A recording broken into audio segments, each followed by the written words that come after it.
Today I'm going to be trying to do an experiment. I did this a couple months ago and we were going through the process of the bottle busting experiment. So I'm also going to explain a little bit of the science behind what's going on and understand how this is all happening, and so hopefully enjoy this video. So first of all, the bottles that I used were some Stewart's root beer bottles.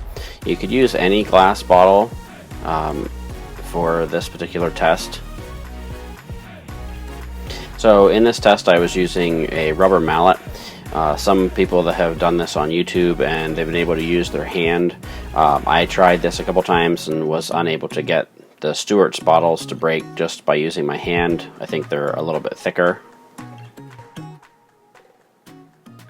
So the first test that I'm going to illustrate here is one of the bottles is filled with the root beer and the other bottle I have filled with regular tap water. And so first I'm going to show you what happens when you hit a bottle with the carbonated water inside, or the soda water.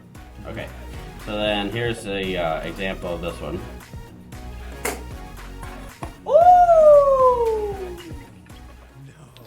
So to explain what's going on here, when you hit the bottle with the rubber mallet, the bottle moves very quickly, but the liquid, because it doesn't have a cap on it, is able to move upwards.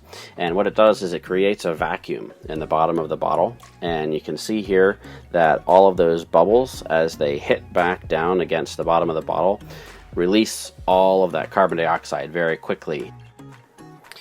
Now this time the bottle is filled with just regular water, and to kind of explain a little bit behind what's going on here, I'm going to include a little clip from Mark Rober when he did this experiment.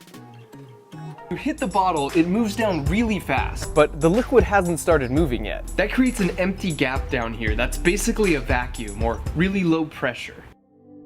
And if the drink is carbonated, the CO2 from the liquid gets sucked into that vacuum and fills it with CO2 gas bubbles. Now since these bubbles are less dense than the drink, they rise up through the liquid and create a chain reaction of more bubbles as they go. Now finally we test the water, and just like with the carbonated liquids, you see this vacuum form on the bottom.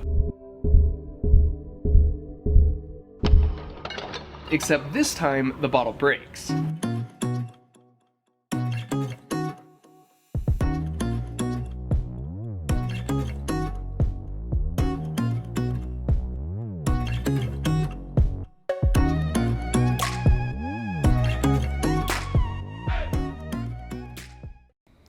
Well, hope you liked that video, and you learned something in the process about how the forces are working inside the bottle, and hope to see you again on the next one.